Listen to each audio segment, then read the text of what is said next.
The Book of Job, chapters 11 through 17. Then answered Zophar the Naamathite, and said, Should not the multitude of words be answered? And should a man full of talk be justified? Should thy lies make men hold their peace? And when thou mockest, shall no man make thee ashamed? For thou hast said, My doctrine is pure, and I am clean in thine eyes. But oh, that God would speak and open his lips against thee, and that he would show thee the secrets of wisdom, that they are double to that which is. Know therefore that God exacteth of thee less than thine iniquity deserveth. Job chapter 11, verses 1 to 6. Sharp words from a friend. Zophar the Naamathite is the last to speak of the three, therefore the youngest of these three, Elihu being the youngest of all. As the youngest of the three, Zophar is by far the most pointed. His rebuke is not in any way subtle, but sharp and to the point. So it is with youth. Rarely do they have the patience and understanding that experience brings. Please refer to the book of Romans chapter 5, verses 1 to 5. Zophar comes at Job in these first verses with guns a-blazing. Should not the multitude of words be answered? And should a man full of talk be justified? Should thy lies make men hold their peace? And when thou mockest, shall no man make thee ashamed? For thou hast said, My doctrine is pure, and I am clean in thine eyes. But oh, that God would speak and open his lips against thee. With Zophar's opening remarks, Zophar calls Job a blabbering fool. Verse 2, who lies, verse 3, and mocks, also verse 3, basically accusing Job of spewing out doctrines about God that are not true.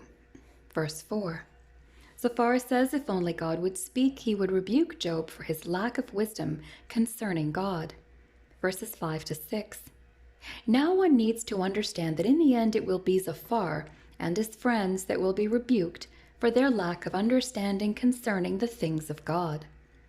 See Job chapter 42, verse 7. The reader must endure many more discourses like this before light comes as to God and his dealings with Job. Zophar ends this chapter with the most pointed and destructive statements said up to this point.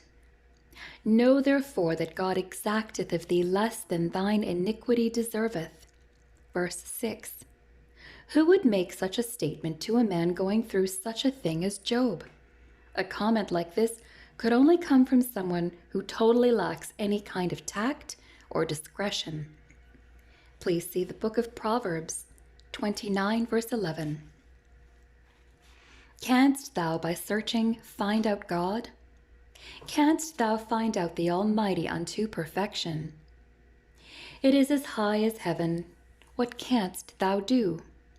Deeper than hell, what canst thou know? The measure thereof is longer than the earth, and broader than the sea. If he cut off and shut up or gather together, then who can hinder him? For he knoweth vain men. He seeth wickedness also. Will he not then consider it? For vain man would be wise, though man be born like a wild ass's colt. Job chapter 11, verses 7 to 12. Who can truly know God? Verses 7 to 12. Now then, do not let these words by Zophar fool you. Zophar is making a half-truth, but behind it is the subtlety of Satan. Sure, God is so great that who can truly know him? We can know things about him, for they have been revealed in Scripture and through Jesus Christ. Please see Psalm 19 and 1 Corinthians 2, verse 16.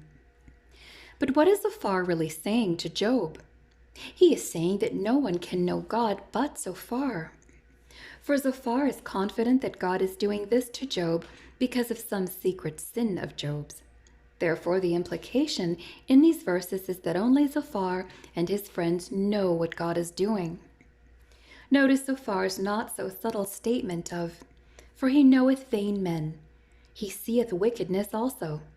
Will he not then consider it? For a vain man would be wise, though man be born like a wild ass's colt.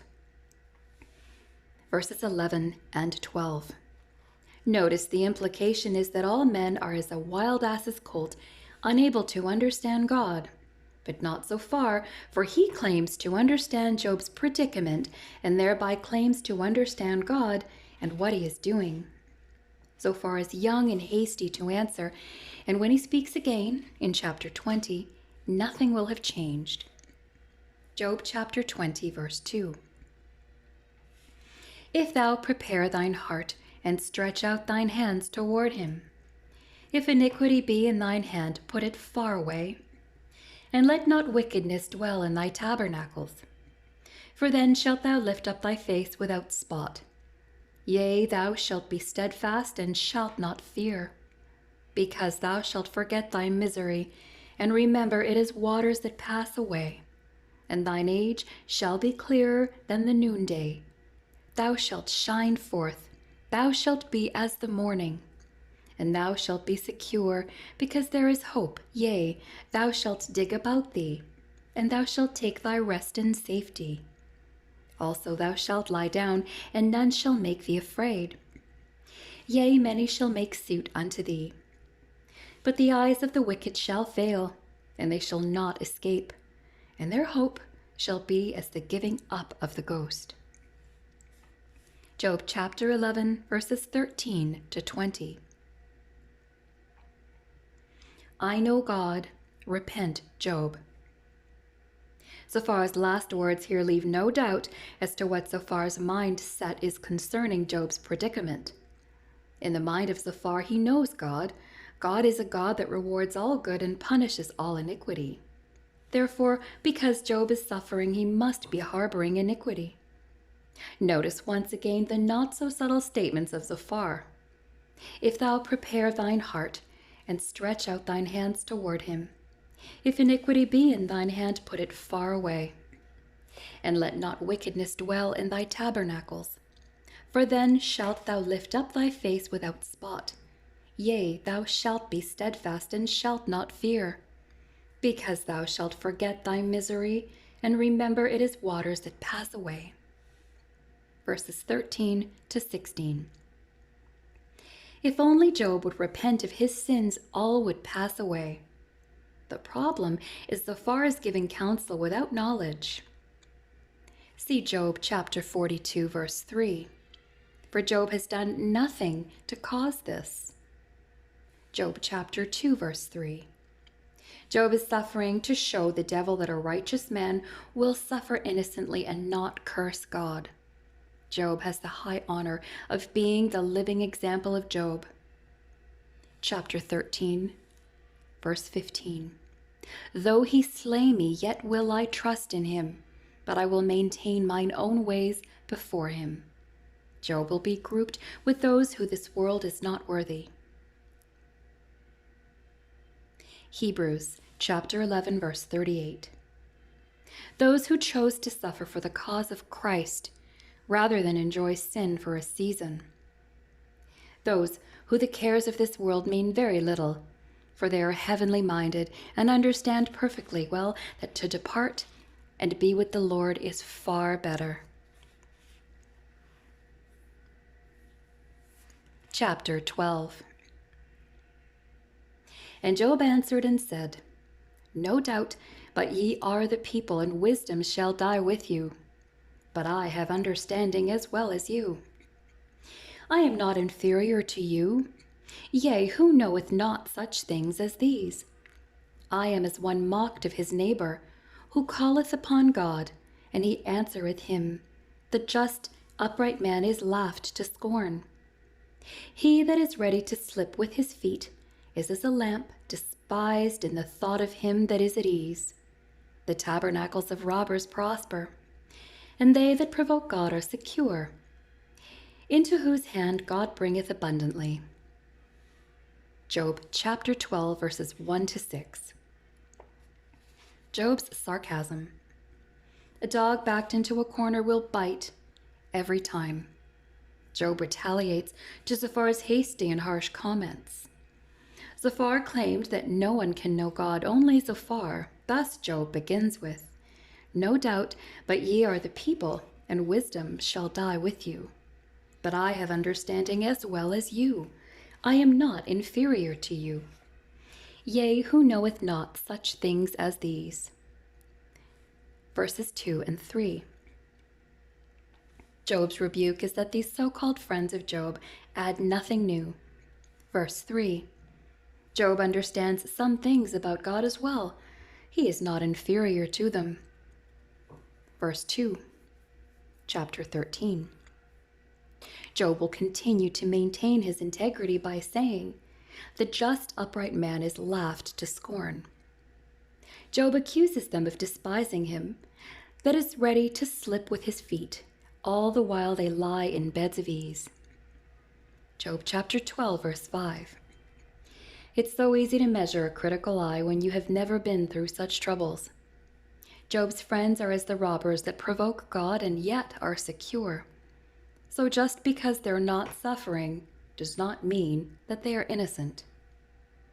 But ask now the beasts, and they shall teach thee, and the fowls of the air, and they shall tell thee.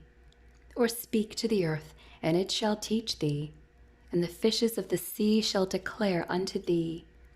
Who knoweth not in all these that the hand of the Lord hath wrought this?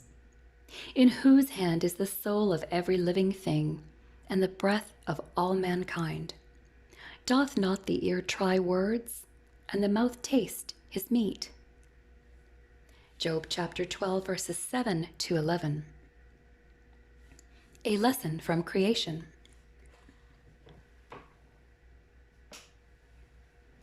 Job argues his case from creation, as did Eliphaz in Job chapter 4, verse 8. Only Job does it to prove that not all evil that comes upon us is retribution. Job looks at the beasts of the field. Do they not teach us that not all creatures deserve their lot in life? Look at the deer, which is a prey to the coyote. Did the beautiful, innocent deer deserve to become the prey as it feeds peacefully on the grass of the field? And what of the fowl of the air? Does the swallow deserve to be the prey of the falcon, eagle, or the owl? Or what of the fish of the sea? Does the smaller fish do anything that would cause them to be the prey of the shark? The answer to all of this, of course, is a resounding no. They are all living souls in the hand of God. Verses 9 and 10.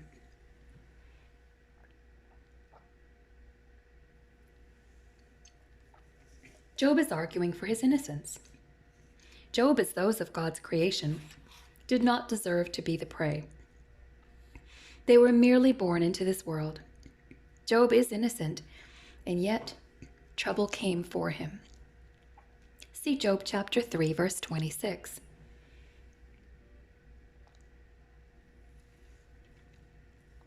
Job is trying the words of his so-called friends, and they are found wanting. Verse 11. With the ancient is wisdom, and in length of days, understanding. With him is wisdom and strength. He hath counsel and understanding. Behold, he breaketh down, and it cannot be built again. He shutteth up a man, and there can be no opening. Behold, he withholdeth the waters, and they dry up. Also he sendeth them out, and they overturn the earth. With him is strength and wisdom. The deceived and the deceiver are his. He leadeth counselors away spoiled, and maketh the judges fools. He looseth the bond of kings, and girdeth their loins with a girdle. He leadeth princes away spoiled, and overthroweth the mighty. He removeth away the speech of the trusty, and taketh away the understanding of the aged. He poureth contempt upon the princes, and weakeneth the strength of the mighty. He discovereth deep things out of darkness, and bringeth out to light the shadow of death. He increaseth the nations and destroyeth them. He enlargeth the nations and straighteneth them again. He taketh away the heart of the chief of the people of the earth, and causeth them to wander in a wilderness where there is no way. They grope in the dark without light, and he maketh them to stagger like a drunken man. Job chapter 12, verses 12 through 25. The sovereignty of God. Job, rightfully so, argues for the sovereignty of God.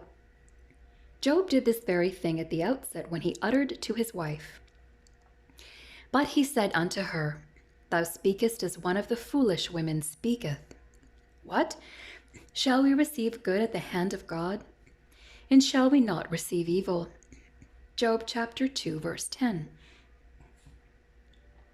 Paul argues for the sovereignty of God by saying, "Nay, but, O man, who art thou that repliest against God? Shall the thing formed say to him that formed it, Why hast thou made me thus? Hath not the potter power over the clay, of the same lump to make one vessel unto honor and another unto dishonor?" Romans chapter 9, verses 20 and 21. Throughout these verses are what we might term the ebb and flow of life. Whatever life brings us, we must understand that it is God that brings these things into our lives, even though we don't understand why. In verses 17 to 25 are the example of verse 16. With him is strength and wisdom. The deceived and the deceiver are his.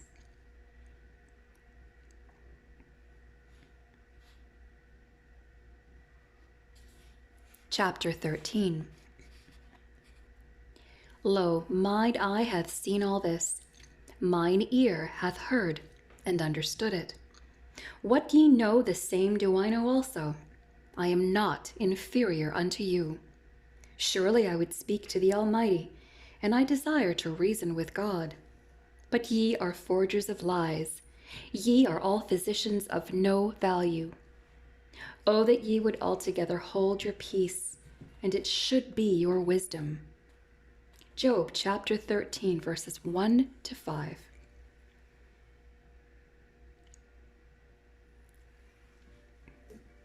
Job's rebuke and request. Job returns the far's not so subtle rebuke with his own very blunt rebuke of, "What ye know, the same do I know also. I am not inferior unto you. Surely I would speak to the Almighty, and I desire to reason with God. But ye are forgers of lies, ye are all physicians of no value. Oh, that ye would altogether hold your peace, and it should be your wisdom."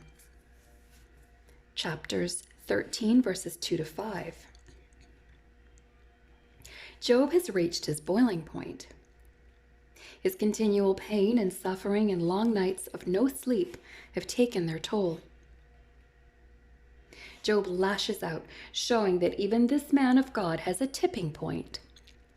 Job cuts to the chase, telling them that they are forgers of lies, ye are all physicians of no value. Verse 4. They not only are physicians of no value, they add salt to an open wound. They kick a man when he's down. Therefore, Job tells them all that they would be wise to hold their peace. Verse 5. The contemporary proverb that would apply might be, "Better to remain silent and be thought a fool than to speak out and remove all doubt." Of course, the biblical proverb would be, "Even a fool, when he holdeth his peace, is counted wise, and he that shutteth his lips is esteemed a man of understanding." Please refer to the book of Proverbs, chapter 17, verse 28. Hear now my reasoning, and hearken to the pleading of my lips. Will ye speak wickedly for God, and talk deceitfully for him? Will ye accept his person? Will ye contend for God?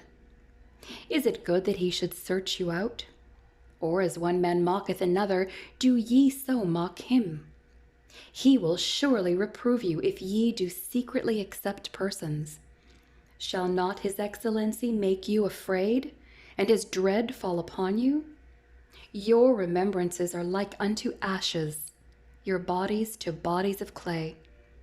Hold your peace, let me alone, that I may speak, and let come on me what will. Job chapter 13, verses 6 through 13. How dare you speak for God? Job finally calls his so-called friends onto the carpet for their much speaking for God. I mean, truly, who are they to presume they know what God is doing in the life of Job? And from Job's perspective, because he knows he is innocent, they are actually speaking lies about God. Verse 7. Job asks them to consider that if they are wrong about his plight, are not they then mocking God? Verses 8 to 10. And will he not reprove them for their ignorance? Should they not fear him? Verses 11 and 12. Job is willing to deal with what has come his way if only his friends would just leave him alone. Verse 13. Wherefore do I take my flesh in my teeth, and put my life in mine hand? Though he slay me, yet will I trust in him. But I will maintain mine own ways before him. He also shall be my salvation, for a hypocrite shall not come before him. Hear diligently my speech, and my declaration with your ears. Behold, now I have ordered my cause. I know that I shall be justified. Who is he that will plead with me? For now, if I hold my tongue, I shall give up the ghost. Only do not two things unto me. Then will I not hide myself from thee. Withdraw thine hand far from me, and let not thy dread make me afraid. Then call thou, and I will answer, or let me speak, and answer thou me. How many are mine iniquities and sins? Make me to know my transgression and my sin. Wherefore hidest thou thy face, and holdest me for thine enemy? Wilt thou break a leaf driven to and fro? And wilt thou pursue the dry stubble? For thou writest bitter things against me, and makest me to possess the iniquities of my youth. Thou puttest my feet also in the stocks, and lookest narrowly unto all my paths. Thou settest a print upon the heels of my feet, and he is a rotten thing, consumeth as a garment that is moth-eaten. Job chapter 13, verses 14 through 28.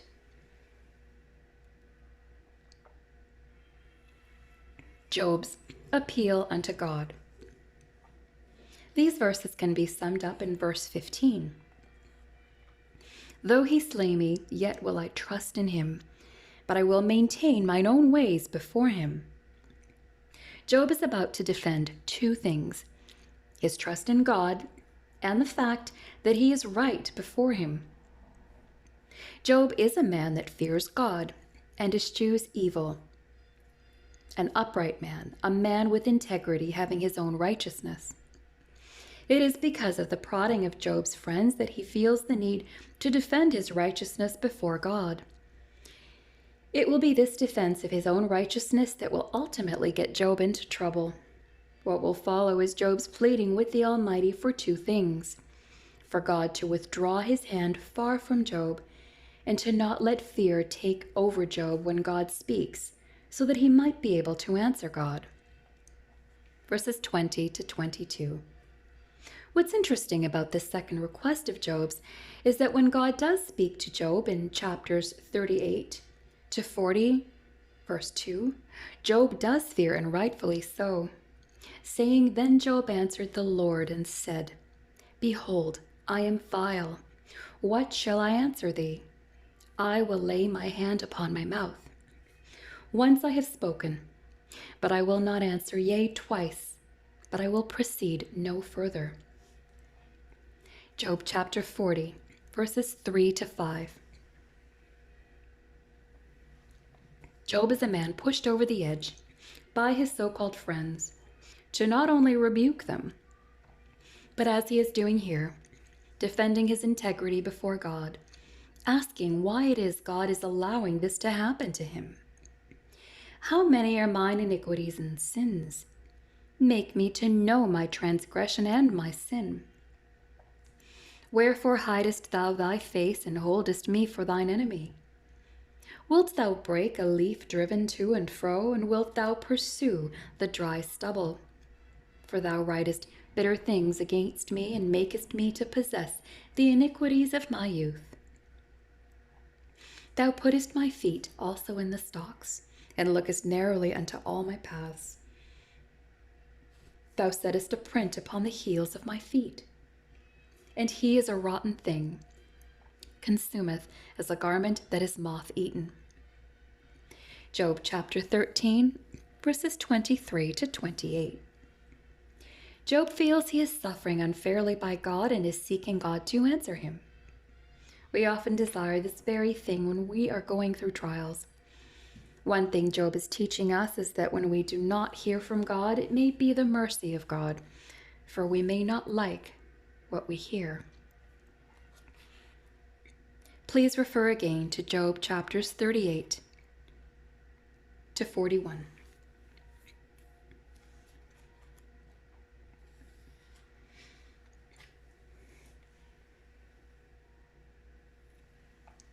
Chapter 14.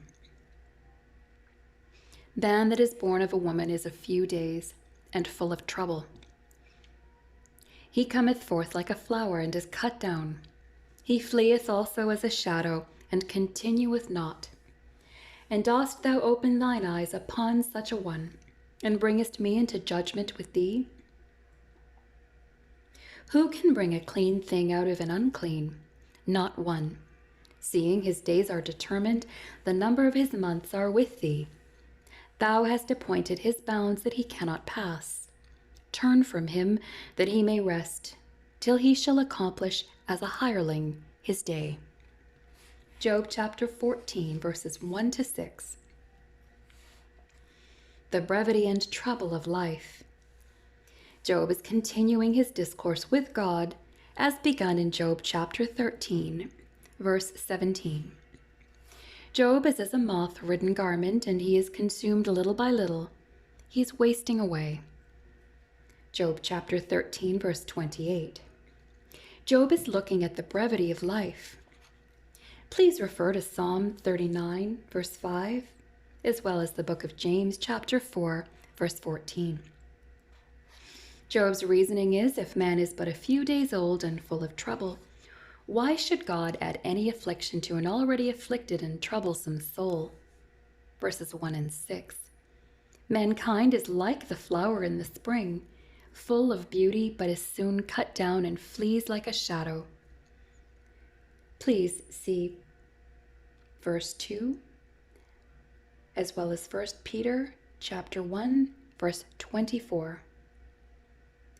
Since this is true, might God leave man alone to fulfill his days, like a hired servant fulfills his 30 years of employment and leaves only to be quickly forgotten? Verse 6. For there is hope of a tree, if it be cut down, that it will sprout again, and that the tender branch thereof will not cease. Though the root thereof wax old in the earth, and the stalk thereof die in the ground, yet through the scent of water it will bud, and bring forth boughs like a plant. But man dieth and wasteth away. Yea, man giveth up the ghost, and where is he? As the waters fail from the sea, and the flood decayeth and drieth up, so man lieth down and riseth not till the heavens be no more. They shall not awake, nor be raised out of their sleep. Oh, that thou wouldest hide me in the grave, that thou wouldest keep me secret until thy wrath be past, that thou wouldest appoint me a set time and remember me. If a man die, shall he live again? All the days of my appointed time will I wait till my change come. Thou shalt call, and I will answer thee. Thou wilt have a desire to the work of thine hands. For now thou numberest my steps. dost thou not watch over my sin? My transgression is sealed up in a bag, and thou sewest up mine iniquity. And surely the mountain falling cometh to naught, and the rock is removed out of his place. The waters wear the stones. Thou washest away the things which grow out of the dust of the earth, and thou destroyest the hope of man. Thou prevailest forever against him, and he passeth. Thou changest his countenance and sendest him away. His sons come to honor, and he knoweth it not, and they are brought low. But he perceiveth it not of them. But his flesh upon him shall have pain, and his soul within him shall mourn. Job chapter 14, verses 7 through 22. The hope of immortality. Job closes with the hope of the resurrection that creation offers. Job understands there is a resurrection, for he says, "Thou shalt call, and I will answer thee." Verse 15. Please refer to Job chapter 19, verse 25. However, Job is arguing from the viewpoint of the brevity of life, that life is short, and once you die, you do not return to life again. It is over for all practical purposes. Notice how he ends this section. His sons came to honor, and he knoweth it not, and they are brought low, but he perceiveth it not of them. Job chapter 14, verse 21. The idea is, as far as those down here are concerned, when life is over, there is no coming back. The tree, however, does have this hope, for if you cut the tree down to the stump and if you add water, it will sprout again. Verses 7 to 9. Job is using as an illustration of what happens after death by the things around him. Job does not have a special revelation from God like we do. We have the Bible, God's word on such matters. We're not left to speculation. Job continues with the second question. But man dieth and wasteth away, yea, man giveth up the ghost. And where is he? Verse 10. Job uses the things around him to illustrate his understanding to this question. Verse 11 and 12. The waters fail from the sea, and the flood decay and dry up. From Job's perspective, waters fall from the sky to the earth and are dried up never to return, just as man lies down in the earth and does not rise up again. What is interesting about this illustration Job uses is that it's not true. Water through evaporation does rise again and goes back to heaven.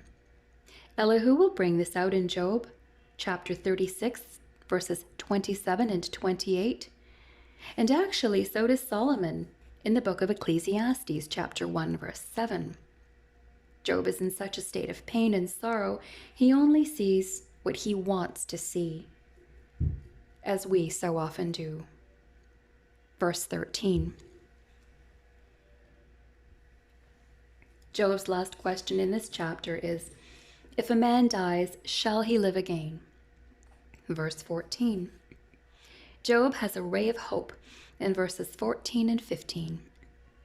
Job desires the change from this life to the next, and when it comes, Job says, "Thou shalt call, and I will answer thee."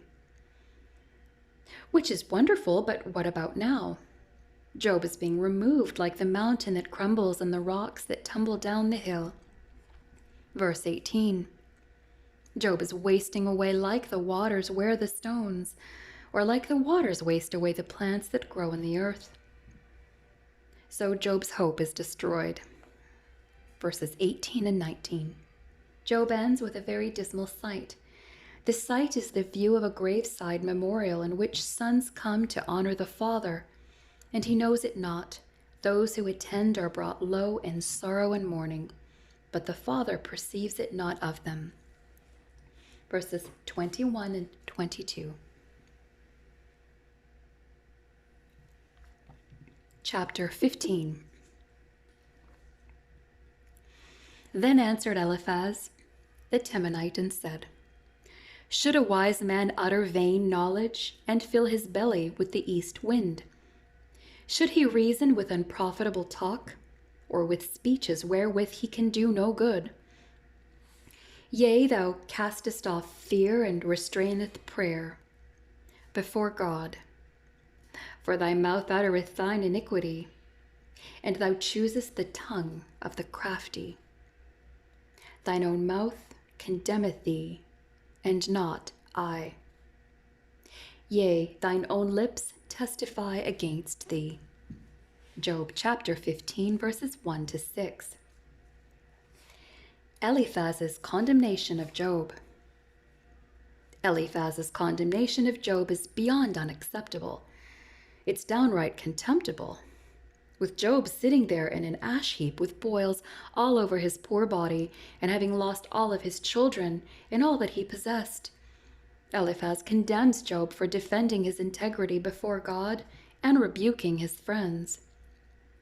Eliphaz tells Job that he has unprofitable talk, with speeches that can do no good, for not fearing God, for uttering iniquity, having a tongue of the crafty. Verses 2 to 5. If this is not condemnation enough, Eliphaz ends with, thine own mouth condemneth thee, and not I. Yea, thine own lips testify against thee. Verse 6. Now, as if this condemnation of Job was not enough to make the jaw drop open in disbelief, Eliphaz does not stop there. He continues in his verbal abuse. Art thou the first man that was born? Or wast thou made before the hills? Hast thou heard the secret of God? And dost thou restrain wisdom to thyself? What knowest thou that we know not? What understandest thou which is not in us? With us are both the gray-headed and the very aged men, much elder than thy father. Are the consolations of God small with thee? Is there any secret thing with thee? Why doth thine heart carry thee away? And what do thine eyes wink at, that thou turnest thy spirit against God, and lettest such words go out of thy mouth? Job chapter 15, verses 7 to 13. Elder, but not wiser. Eliphaz continues to condemn Job by saying, what knowest thou that we know not? What understandest thou which is not in us? With us are both the gray-headed and the very aged men, much elder than thy father. Verses 9 and 10. This only proves one thing. Just because one is an elder does not mean he knows God, or much less knows the wisdom of Proverbs 17, verse 28. Even a fool, when he holdeth his peace, is counted wise, and he that shutteth his lips is esteemed a man of understanding. Eliphaz is a fool, as are his friends. They have no discernment, and Job is right when he says, miserable comforters are ye.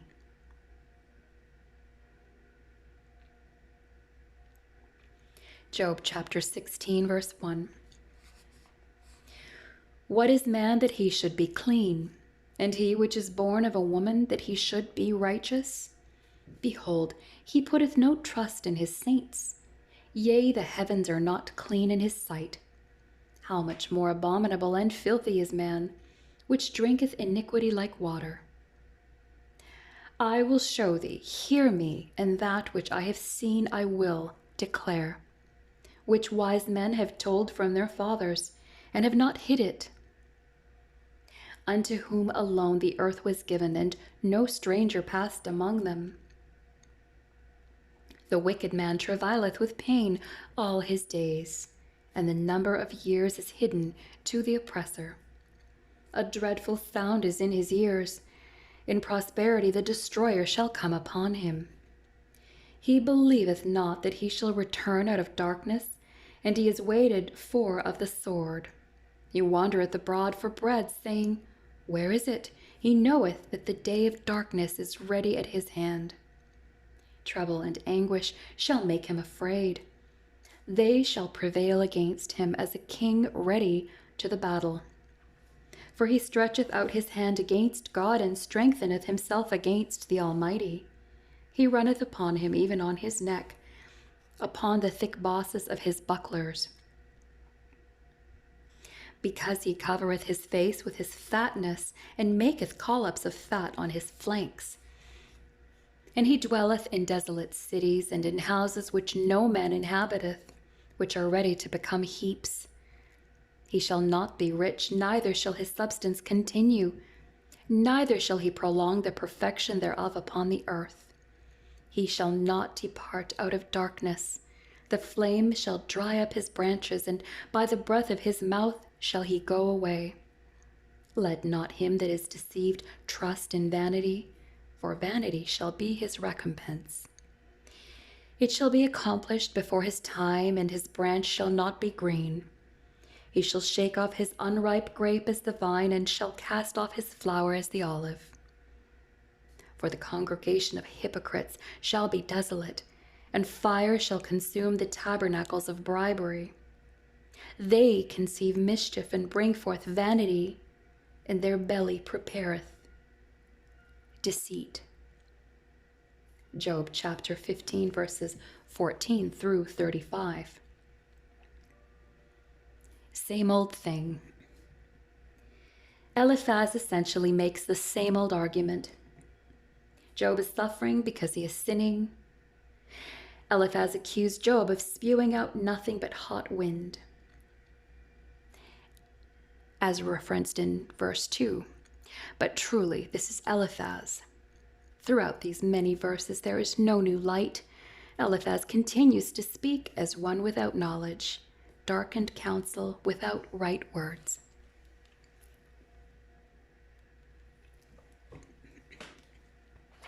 Chapter 16. Then Job answered and said, I have heard many such things, miserable comforters are ye all. Shall vain words have an end? Or what emboldeneth thee that thou answerest? I also could speak as ye do, if your soul were in my soul's stead. I could heap up words against you, and shake mine head at you. But I would strengthen you with my mouth, and the moving of my lips should assuage your grief. Though I speak, my grief is not assuaged, and though I forbear, what am I eased? But now he hath made me weary. Thou hast made me desolate all my company. And thou hast filled me with wrinkles, which is a witness against me, and my leanness rising up in me beareth witness to my face. Job chapter 16, verses 1 to 8. Miserable comforters. It must be remembered that Eliphaz, Bildad, and Zophar come out originally to offer comfort. Please refer back to Job chapter 2, verse 11. However, from the very outset, their words of nothing are but vain words. Verse 3. Oh, how things would be different if it were these friends that were in Job's plight. Job would not heap up words against them or shake his head against them. He would strengthen them with his mouth, and by his lips would he lessen their pain and ease their grief. Verses 4 and 5. Job's grief, however, is not lessened or eased at all. In fact, they only add to an already bad situation, as observed by the wrinkles on Job's face. Verses 6 to 8.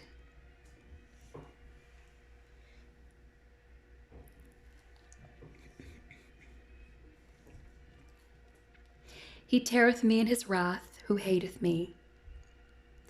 He gnasheth upon me with his teeth. Mine enemy sharpeneth his eyes upon me. They have gaped upon me with their mouth. They have smitten me upon the cheek reproachfully. They have gathered themselves together against me. God hath delivered me to the ungodly, and turned me over into the hands of the wicked. I was at ease, but he hath broken me asunder. He hath also taken me by the neck, and shaken me to pieces, and set me up for his mark. His archers compass me round about. He cleaveth my reins asunder, and doth not spare. He poureth out mine gall upon the ground. He breaketh me with breach upon breach. He runneth upon me like a giant. I have sewed sackcloth upon my skin, and defiled my horn in the dust. My face is foul with weeping, and on my eyelids is the shadow of death. Not for any injustice in my hands. Also my prayer is pure. Job chapter 16, verses 9 to 17. God's allowance. Job in these verses switches from his friends, verses 1 to 8, to God and what he is allowing. Job's statements are true. God is allowing these trials to happen to Job. However, remember, Job's plight is not because of the wrath of God on Job for personal sins. On the contrary, Job is suffering because while all the earth is walking after the course of this world by following the God of this world, Job is not. And God has placed so much faith in Job's integrity that God was willing to allow Satan to try and get him to curse God. But Job did not, and rather, he maintained his integrity before God. However, remember, Job doesn't know this. All Job knows is that he is right with God, and yet trouble came anyway. Therefore, Job is concluding that God must be angry with him, delivering him over to the wicked, breaking him asunder, taking him by the neck and shaking him to pieces and setting him up for the mark. Verses 10 to 12. Job continues with graphic illustration of all he perceived that the Lord is doing to him. Verses 13 to 16.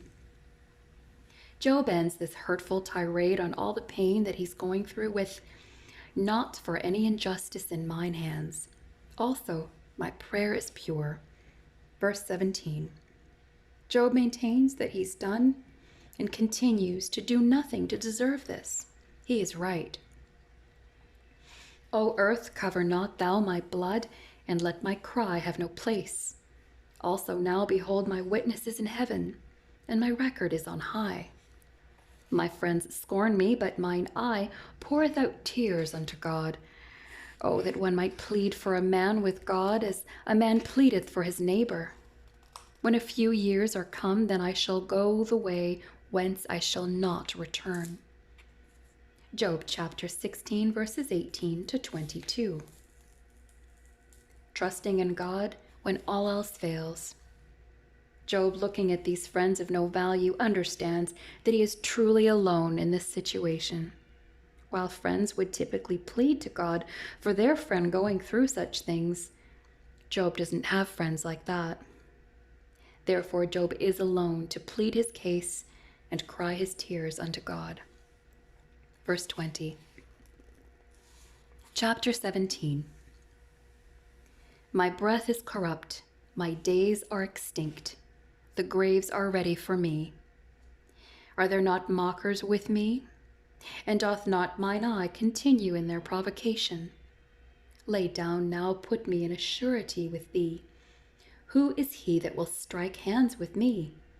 For thou hast hid their heart from understanding. Therefore shalt thou not exalt them. He that speaketh flattery to his friends, even the eyes of his children shall fail. He hath made me also a byword of the people, and aforetime I was as a tabaret. Mine eye also is dim by reason of sorrow, and all my members are as a shadow. Upright men shall be astonied at this, and the innocent shall stir up himself against the hypocrite. The righteous also shall hold on his way, and he that hath clean hands shall be stronger and stronger. Job chapter 17, verses 1 to 9. The broken up thoughts of Job. Job's discourse here is somewhat disjointed. This is normal for a man going through what Job is, of course. Job foresees that the end of all his plight will be the grave. He's not foreseeing any chance of recovery. Verse 1. Job is continually mocked and provoked by his friends. Verse 2. He's lost all credibility with those around him. After all, he has lost everything financially, so Who would strike a deal with him? Verse 3. Job is made a byword, a song for all the ages.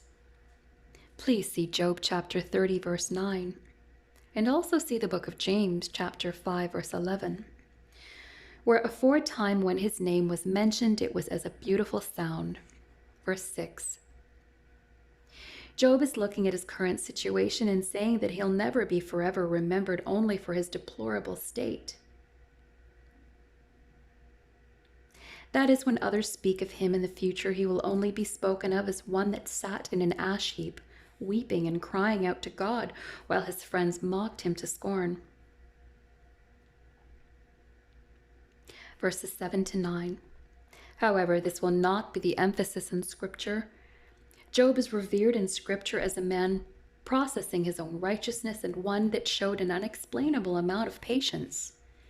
Please see Ezekiel chapter 14, verses 14 and 20, and again James chapter 5, verse 11.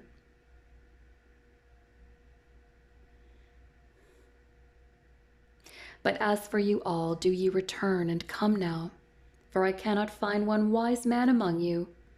My days are past, my purposes are broken off, even the thoughts of my heart. They change the night into day. The light is short because of darkness. If I wait, the grave is my house. I have made my bed in the darkness. I have said to corruption, thou art my father.